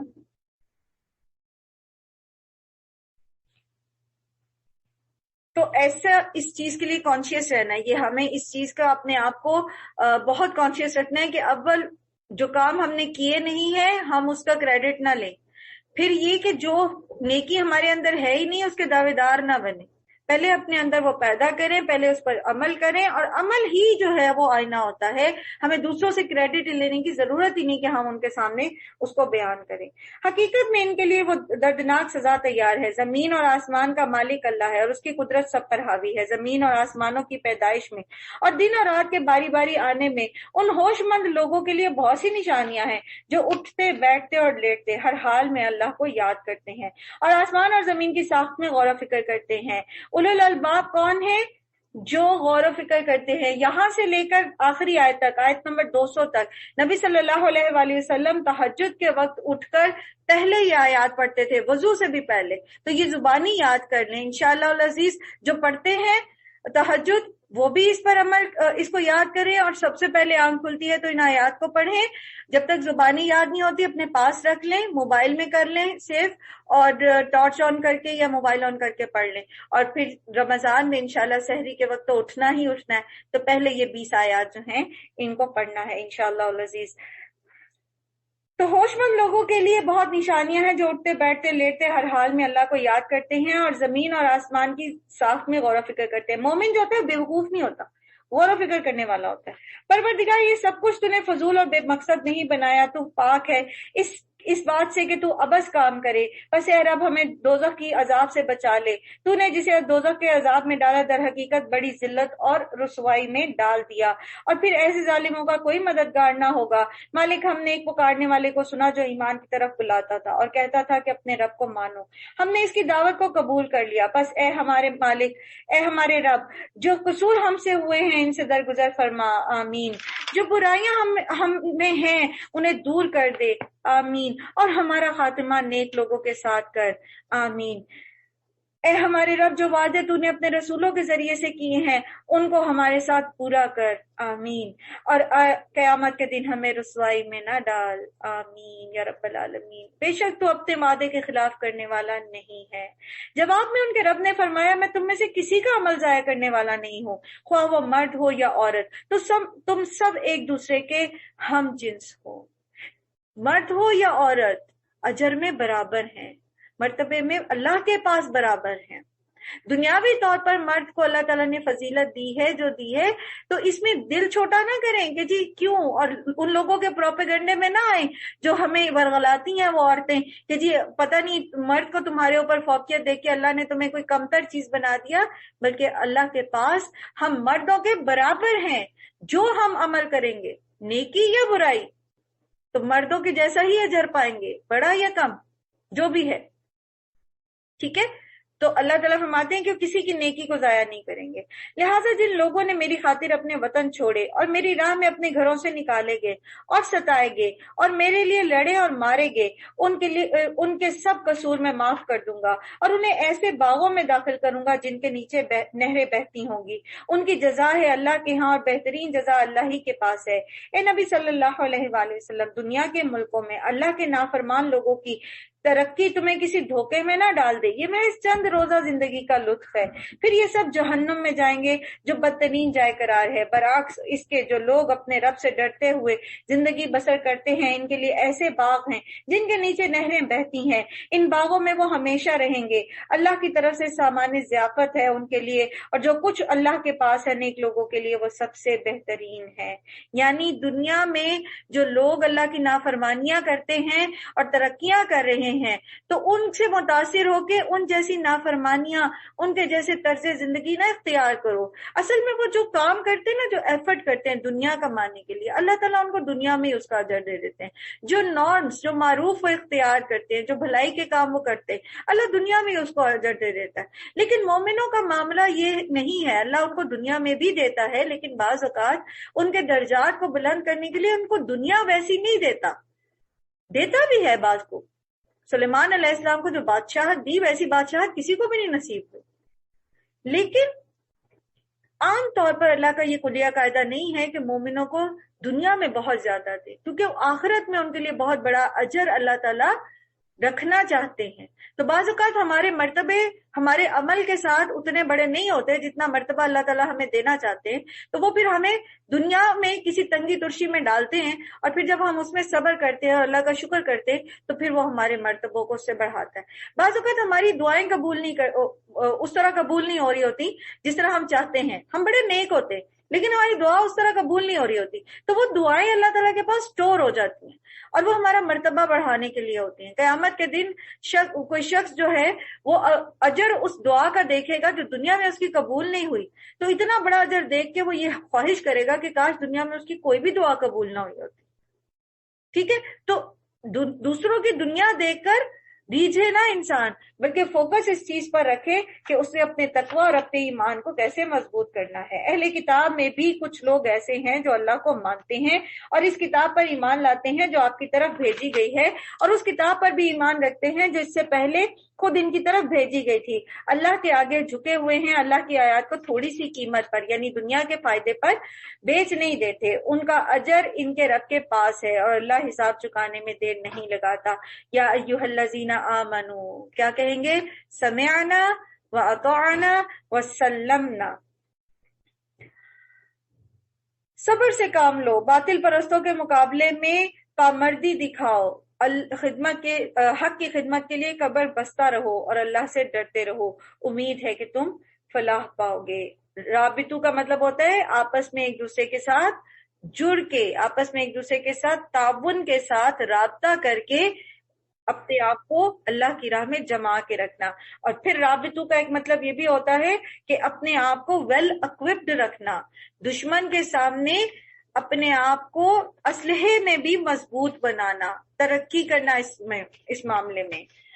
سورۃ النساء، بسم اللہ الرحمن الرحیم.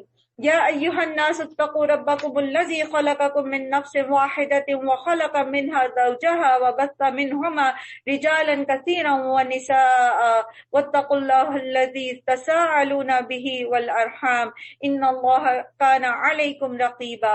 لوگوں اپنے رب سے ڈرو جس نے تمہیں ایک جان سے پیدا کیا اور اسی جان سے اس کا جوڑا بنایا، اور ان دونوں سے بہت سے مرد اور عورتوں کو دنیا میں پھیلایا. اور اس اللہ سے ڈرو جس کا واسطہ دے کر تم ایک دوسرے سے اپنے حق مانگتے ہو، اور رشتے اور قرابت کے تعلقات کو بگاڑنے سے پرہیز کرو، یقین جانو کہ اللہ تم پر نگرانی کر رہا ہے. تو اللہ تعالیٰ رشتوں کے حقوق کے معاملے میں خود نگران ہے. نبی صلی اللہ علیہ وآلہ وسلم نے فرمایا جو کوئی رشتہ دار اپنے کسی رشتہ دار کے پاس جا کر ایسی زائد چیز کا سوال کرتا ہے جو اللہ تعالیٰ نے صرف اس کو عطا کی ہوتی ہے، لیکن وہ اس پر کنجوسی کرتا ہے، تو ایسے آدمی کے لیے روز قیامت جہنم سے ایک سانپ نکالا جائے گا جو اپنی زبان نکالے ہوگا، اور پھر وہ اسے اس آدمی کا توق بنا دیا جائے گا. اس سانپ کو شجا کہتے ہیں. تو رشتہ داروں کا خیال رکھنا بہت ضروری ہے. صلہ رحمی پر ہم پہلے بھی بات کر چکے ہیں. اور یتیموں کے مال ان کو واپس کر دو، اچھے مال کو برے مال سے نہ بدلو۔ یتیموں کے حقوق کی حفاظت کرنا بہت تلقین ہے اس کی، اور ان کے مال اپنے مال کے ساتھ ملا کر نہ کھا جاؤ، یہ بہت بڑا گناہ ہے۔ اور اگر تم یتیموں کے ساتھ بے انصافی کرنے سے ڈرتے ہو تو جو عورتیں تم کو پسند آئیں ان میں سے 2، 3 یا 4 سے نکاح کر لو، لیکن اگر تمہیں اندیشہ ہو کہ ان کے ساتھ عدل نہ کر سکو گے تو پھر ایک ہی بیوی کرو، یا ان عورتوں کو زوجیت میں لاؤ جو تمہارے قبضے میں آئی ہیں۔ بے انصافی سے بچنے کے لیے زیادہ قرینۃ ثواب یہی کام ہے۔ اصل میں غزوہ احد میں بہت سارے لوگ مارے گئے تھے، تو بہت سارے یتیم اور بیوائیں تھیں۔ پھر عربوں میں یہ طریقہ تھا کہ یتیم بچیوں سے شادی کرتے تھے صرف ان کے مال کی وجہ سے، پھر ان کا حق نہیں دیتے تھے، ان کا مال نہیں دیتے تھے، صرف ان کا یا زوجیت کا حق نہیں دیتے تھے، یا ان کا خیال نہیں رکھتے تھے۔ تو اس کے لیے کہا گیا ہے کہ یتیموں کے ساتھ بے انصافی نہ کرو۔ باقی تمہیں شادی کرنے کے لیے جہاں وہ ان کے حرم میں 20 عورتیں ہوتی تھیں، شادی کے بیویاں ہوتی تھی، تو اس سے ان کو کم کر کے 4 تک محدود کیا گیا۔ اور بیسیکلی یہاں پر یتیموں اور بیواؤں کے حقوق کی بھی حفاظت کی گئی ہے۔ اور عورتوں کے مہر خوش دلی کے ساتھ فرض جانتے ہوئے ادا کرو، البتہ اگر وہ خود اپنی خوشی سے مہر کا کوئی حصہ تمہیں معاف کر دے تو تم اسے مزے سے کھا سکتے ہو۔ یاد رکھیے مہر طلاق سے مشروط نہیں ہے، مہر عورت کا حق ہے۔ اب یہ کوئی شرعی بحث کا وقت تو نہیں ہے، لیکن پھر بھی یہ بتا دوں کہ مہر دینا لازمی ہے، ضروری ہے، اور خوشی سے ادا کرنا چاہیے۔ نہ تو لڑکی والے بہت بڑا مہر رکھوائیں اور نہ ہی لڑکے والے مہر اس لیے بڑا لکھ دیں کہ دینا کس نے ہے، ٹھیک ہے۔ جن شرائط پر مہر مقرر کیا جاتا ہے وہ معجل ہوتا ہے یا عند الطلب ہوتا ہے، تو اس کو جو ہے اس کے مطابق ادا کرنا ضروری ہے۔ اور اپنے وہ مال جنہیں اللہ نے تمہارے لیے قیام زندگی کا ذریعہ بنایا ہے نادان لوگوں کے حوالے نہ کرو، یعنی جن کو مال سنبھالنا نہیں آتا۔ یہ آپ کے بچے بھی ہو سکتے ہیں، یا یہ وہ لوگ بھی ہو سکتے ہیں جن کو کاروبار کی تمیز نہیں ہے، اصول کا پتہ نہیں ہے، یا لاؤبالی قسم کے لوگ۔ کوئی بھی ایسا شخص جو مال کو سنبھال کے نہ رکھ سکتا ہو اس کے حوالے نہیں کرنا چاہیے۔ البتہ انہیں کھانے اور پہننے کے لیے دو اور انہیں نیکی کی ہدایت کرو، اور یتیموں کی آزمائش کرتے رہو یہاں تک کہ وہ نکاح کے قابل ہو جائیں، پھر اگر تم ان کے اندر اہلیت پاؤ تو ان کے مال ان کے حوالے کر دو۔ ایسا کبھی نہ کرنا کہ حد انصاف سے تجاوز کر کے، اس خوف سے کہ ان کے مال جلدی جلدی تم کھا جاؤ کہ وہ بڑے ہو کر اپنے حق کا مطالبہ کریں گے۔ آپ دیکھیے کہ اللہ تعالیٰ نے انسان کے مال کی بھی کتنی حفاظت کی ہے۔ سورہ بقرہ میں اس بات پر زور دیا کہ مال جو ہے اس کی لکھت پڑھت کی جائے جب لین دین کیا جائے، اور اب یہاں پر بھی کیا بتایا جا رہا ہے کہ بچوں کے حوالے نہ کر دو کہ اس کو ضائع کرتے پھرے۔ یاد رکھیے کہ مال جو ہے وہ ہمارے قیام کا ذریعہ ہے، وہ اللہ کی بہت بڑی نعمت ہوتی ہے۔ اس پہ اسراف کرنا، اس کو ادھر ادھر پھینکنا، اس کو ضائع کرنا، اس کو ایسے لوگوں کے حوالے کر دینا جو اس کی قدر نہ جانتے ہو، جن کو وہ سنبھالنا نہ آتا ہو، یہ بھی گناہ ہے۔ یتیم کا جو سرپرست مالدار ہو وہ پرہیزگاری سے کام لے، اور جو غریب ہو وہ معروف طریقے سے کھائے۔ پھر جب اس کے مال ان کے حوالے کرنے لگو تو لوگوں کو اس پر گواہ بنا لو، اور حساب دینے کے لیے اللہ کافی ہے۔ مردوں کے لیے اس مال میں حصہ ہے جو ماں باپ اور رشتہ داروں نے چھوڑا ہو، اور عورتوں کے لیے بھی اس مال میں حصہ ہے جو ماں باپ اور رشتہ داروں نے چھوڑا ہو، خواہ تھوڑا ہو یا بہت۔ یہ حصہ اللہ کی طرف سے مقرر ہے۔ یاد رکھیے 2 اہم باتیں ہیں۔ عورتوں کا حصہ دوہرے جاہلیت میں نہیں تھا، وہ یہاں مقرر کیا گیا ہے۔ اور یہ بھی کہ یہاں جو قل کا لفظ ہے نا، تو قل کا مطلب ہوتا ہے کہ تھوڑے سے تھوڑا حصہ بھی۔ اس کو بیان کرنے میں جو علماء ہیں انہوں نے مثال یہ دی ہے کہ اگر وارث کا صرف 1 گز کپڑا ہے، جو میت ہے اس کا مال صرف 1 گز کپڑا ہے، اور اس کے 10 وارث ہیں، تب بھی اس کو تقسیم کیا جائے گا۔ تو یہ ضروری نہیں ہے کہ کسی کی بہت بڑی لینڈ پراپرٹی ہوگی تو وہی تقسیم ہوگی۔ چھوٹی سے چھوٹی چیز کو بھی اللہ سبحانہ و تعالیٰ نے جو حصے مقرر کیے ہیں اس کے مطابق تقسیم کیا جائے گا۔ اب یہ ہو سکتا ہے کہ 1 گز کپڑا ہے اور 10 ورثہ ہیں، تو ظاہر ہے اس کو جب آپ کاٹ دیں گے تو کسی کے کام کا نہیں رہے گا۔ تو ایسا بھی کیا جا سکتا ہے کہ ایک شخص اس کو رکھ لے اور باقیوں کو وہ ان کی رضا کے مطابق جو ہے، اگر وہ اس پہ راضی ہو جائیں تو ان کو قیمت دے دے۔ ٹھیک ہے، تو یہ تفصیلی بحث انشاءاللہ جب جنہوں نے نہیں ابھی سورہ نساء پڑھی جب پڑھیں گے تو انشاءاللہ اس کے اندر پھر ہم تفصیل سے پڑھیں گے اس کو۔ اور جب تقسیم کے موقع پر کنبہ کے لوگ اور یتیم اور مسکین آ جائے تو اس مال میں سے ان کو بھی کچھ دے دو اور ان کے ساتھ بھلے مانسوں کی سی بات کرو. یعنی اگر وہ اس میں حصہ دار نہیں بھی ہیں وراثت میں تو ورثہ کو جو کچھ ملا ہے تو اس موقع پر ان یتیموں کو یا ان مسکین رشتہ داروں کو بھی تھوڑا تھوڑا سا دے دے. یہ اچھی بات ہے. اور اگر وہ نہیں دینا چاہتے تو پھر ان کے ساتھ بد اخلاقی سے پیش نہ آئے بلکہ خوش اخلاقی کے ساتھ بھلے مانس طریقے سے ان سے بات کریں. نبی صلی اللہ علیہ وسلم سے پوچھا گیا کہ سب سے زیادہ کون سی چیز ہے جو جنت میں لے کے جائے گی تو آپ صلی اللہ علیہ وسلم نے فرمایا تقوی اور حسن اخلاق. تو اس لیے بد اخلاقی کا تو کوئی موقع ہے ہی نہیں. لوگوں کو اس بات کا خیال کر کے ڈرنا چاہیے کہ اگر وہ خود اپنے پیچھے ایسے بے بس اولاد چھوڑ کر مرتے تو اس وقت وہ اپنے بچوں کے حق میں کیسے کیسے اندیشے ان کو لاحق ہوتے. بس چاہیے کہ اللہ کا خوف کرو اور راستے کی بات کرو، یعنی قولاً سدیدہ کریں اور یتیموں کا خیال رکھیں. اور جو لوگ ظلم کے ساتھ یتیموں کے مال کھاتے ہیں در حقیقت وہ اپنے پیٹ آگ سے بھرتے ہیں اور وہ ضرور جہنم کی بھڑکتی ہوئی آگ میں جھونکے جائیں گے. اب آپ یاد رکھیں یہاں جہنم کی آگ میں کس کو جھونکا جائے گا؟ یہ مدنی صورت ہے اور خطاب اہل ایمان کو ہے. ٹھیک ہے، ہم جو بخشے بخشائے سمجھتے ہیں نا اپنے آپ کو، تو اعمال جہنم میں لے جائیں گے. ٹھیک ہے، تو یہ کیا جو یتیموں کا حق کھاتے ہیں اللہ تعالیٰ فرماتے ہیں کہ وہ ضرور جہنم کی بھڑکتی ہوئی آگ میں چھونکے جائیں گے. تمہاری اولاد کے بارے میں اللہ تمہیں ہدایت کرتا ہے اور وہ کیا ہے؟ اب دیکھیں انسان خود بھی اپنی اولاد کے بارے میں بہت کنسرن ہوتا ہے نا، تو اللہ تعالیٰ ہم سے بھی زیادہ ہماری اولاد کا خیال رکھنے والا ہے. تو اللہ تعالیٰ فرماتے ہیں کہ تمہیں ہدایت کرتا ہے کہ مرد کا حصہ 2 عورتوں کے برابر. اب یہ وراثت کی تقسیم ہے. اگر میت کی وارث 2 سے زائد لڑکیاں ہوں تو انہیں ترکے کا 2/3 دیا جائے گا، اور اگر ایک ہی لڑکی وارث ہو تو آدھا ترکہ اس کا ہے اور باقی آدھا کدھر جائے گا؟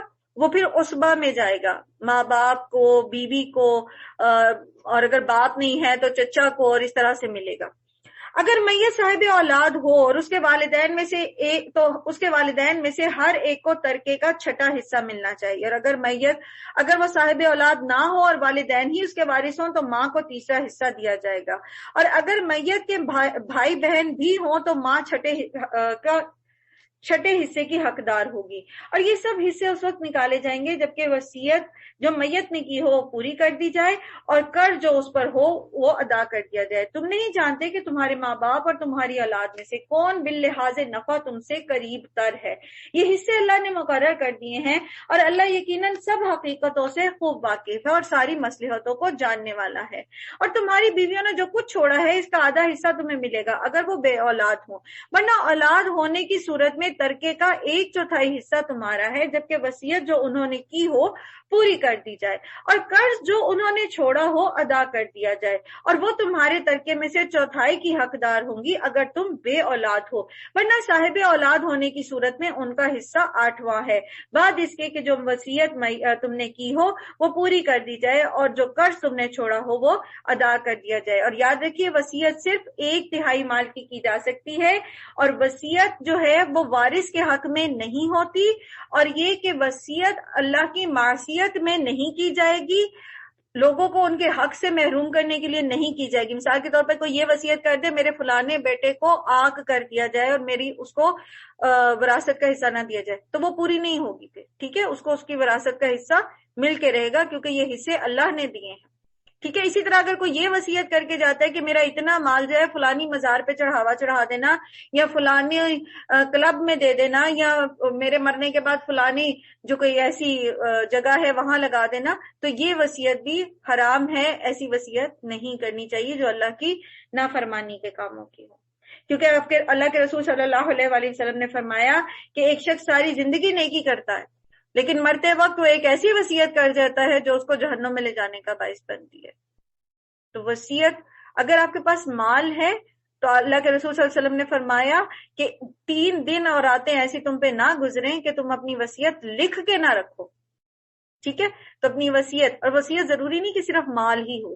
ٹھیک ہے، اپنی اولاد کے لیے اچھی اچھی باتیں بھی لکھ کے رکھیں. ہو سکتا ہے اللہ تعالیٰ ہمیں بلا لے اور ہم اپنی اولاد کو بہت اچھی باتیں سکھانا چاہتے ہیں، تو مرنے کے اگر ہم واپس چلے جائیں مر جائیں تو پھر ہماری اولاد اگر وہ وصیت پڑے گی، جیسے یعقوب علیہ السلام نے اپنی اولاد کو کیا وصیت کی تھی، یہ تو نہیں کہ فلانا پلاٹ فلانے کو دینا اور فلانا یہ کرنا، وہ تو تقسیم ہونی ہے. یہ صدقے کے لیے انسان وصیت کرتا ہے. حضرت یعقوب اور حضرت ابراہیم نے کیا کیا تھا، وَوَصَّى بِهَا ابراہیم و یعقوب، کس چیز کا؟ اللہ تعبدوا الا اللہ.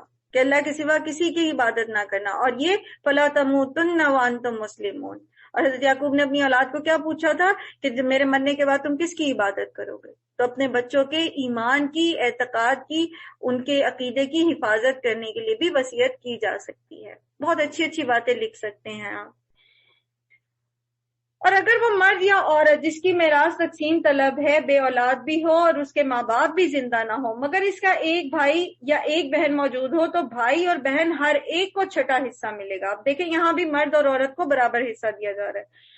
اور بھائی بہن ایک سے زیادہ ہوں تو کل ترکے کا 1/3 میں وہ سب شریک ہوں گے، جبکہ وصیت جو کی گئی ہو وہ پوری کر دی جائے اور قرض جو میت نے چھوڑا ہے وہ ادا کر دیا جائے. پورے مال میں سے پہلے قرض ادا ہوگا، کفن دفن کا انتظام کیا جائے گا، اور پھر وصیت کا الگ کیا جائے گا، اور پھر باقی مال جو ہے وہ ورثہ میں تقسیم کیا جائے گا. اور وصیت پوری کی جائے گی بشرط یہ کہ وہ ضرر رساں نہ ہو. تو یہ ضرر رساں وصیتیں میں نے آپ کو بتا دی.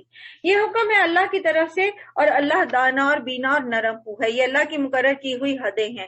جو اللہ اور اس کے رسول کی اطاعت کرے گا اسے اللہ ایسے باغوں میں داخل کرے گا جس کے نیچے نہریں بہتی ہوں گی، اور وہ ان باغوں میں ہمیشہ رہے گا. اور یہی بڑی کامیابی ہے. جو اللہ اور اس کے رسول کی نافرمانی کرے گا اور اس کی مقرر کی ہوئی حدوں کو توڑ دے گا، اسے اللہ آگ میں ڈالے گا جس میں وہ ہمیشہ رہے گا، اور اس کے لیے رسوا کن سزا ہے. یاد رکھیے یہاں پر کانٹیکسٹ کیا چل رہا ہے؟ وراثت کی تقسیم. خدا را اس چیز کے لیے کانشیس ہوں. بیٹیوں کو جہیز دے دے اور یہ کہہ دینا کہ ہم نے جہیز دے دیا یہی کافی ہے، اور وراثت میں ان کو نہ حصہ دینا. اللہ تعالیٰ فرما رہے ہیں جو اللہ کی حدوں کو توڑے گا اللہ ان کو آگ میں ڈالے گا جس میں وہ ہمیشہ رہے گا، اور اس کے لیے رسوا کن عذاب ہے. تو ایسا کیوں ہوتا ہے؟ ہم بیٹیوں کو کیوں وراثت سے محروم کرتے ہیں؟ یا کسی ایک بیٹے یا بیٹی کو سارا حصہ دلوانا چاہتے ہیں اور باقی بیٹوں کو یا بیٹیوں کو کہہ سن کر اور تانے دے کر دوسرے کے حق میں فیصلہ لینا چاہتے ہیں، اپنی زندگی میں اس کے نام کر جاتے ہیں اور باقیوں سے لکھوا لیتے ہیں کاغذ. تو یہ کیا ہے؟ یہ اللہ کی حدوں کو توڑنا ہے. ڈرنا چاہیے اس چیز سے بہت زیادہ. تمہاری عورتوں میں سے جو بدکاری کی مرتکب ہوں ان پر اپنے میں سے 4 آدمیوں کی گواہی لو، اور اگر 4 آدمی گواہی دے دیں تو ان کو گھروں میں بند رکھو. یہ حد کا پہلا حکم تھا. پھر سورہ نور میں اس کے جو ہیں وہ جو حدود نافذ کی گئی وہ حکم جو تھا وہ نافذ ہو گیا. یہ پہلا بتایا جا رہا ہے پہلی دفعہ کہ کیا ہوگا. یعنی پہلے یہ تھا، پھر اللہ سبحانہ وتعالیٰ نے حدود جو ہیں وہ نازل فرما دی کہ یہ حد جاری کی جائے گی. یہاں تک کہ انہیں موت آ جائے یا اللہ ان کے لیے کوئی راستہ نکال دے. تو یہ جو راستہ نکالنے کی بات ہوئی ہے یہ سورہ نور کی آیات ہے. اور تم میں سے جو اس فعل کا ارتکاب کریں ان دونوں کو تکلیف دو، پھر اگر وہ توبہ کرے اور اپنی اصلاح کر لیں تو انہیں چھوڑ دو کہ اللہ بہت قبول کرنے والا اور رحم فرمانے والا ہے. یہاں پر یہ ہومو سیکشولیٹی کی بات ہو رہی ہے. نبی صلی اللہ علیہ وسلم نے فرمایا نہ کوئی مرد کسی دوسرے مرد کی پردے کی چیز دیکھے اور نہ کوئی عورت کسی دوسرے عورت کی پردے کی چیز دیکھے. نہ کوئی مرد دوسرے مرد کے ساتھ ایک کپڑے میں لیٹے اور نہ کوئی عورت کسی دوسری عورت کے ساتھ جسم ملا کر لیٹے. کیونکہ یہ جو آج کل یہ جو نیا فتنہ LGBT کا بھی چلا ہوا ہے، اللہ سبحانہ وتعالیٰ اپنی پناہ میں رکھے ہمارے سب چھوٹوں بڑوں کو، ہم سب کو. تو یہ بھی جو ہے یہ بہت بڑا گناہ کبیرہ ہے. ہاں یہ جان لو کہ اللہ پر توبہ کی قبولیت کا حق انہی لوگوں کے لیے ہے جو نادانی کی وجہ سے کوئی برا فعل کر گزرتے ہیں اور اس کے بعد جلد ہی توبہ کر لیتے ہیں. ایسے لوگوں پر اللہ اپنی نظر عنایت سے پھر متوجہ ہو جاتا ہے، اور اللہ ساری باتوں کی خبر رکھنے والا اور حکیم و دانا ہے. مگر توبہ ان لوگوں کے لیے نہیں ہے جو برے کام کیے ہی چلے جاتے ہیں، یہاں تک کہ جب ان میں سے کسی کی موت کا وقت آ جاتا ہے تو اس وقت وہ کہتا ہے کہ اب میں نے توبہ کی. تو اس وقت اس کی توبہ کرنا اس کو کچھ بھی فائدہ نہیں دے گا. اس طرح کی توبہ ان کے لیے بھی نہیں ہے جو مرتے دم تک کافر رہیں.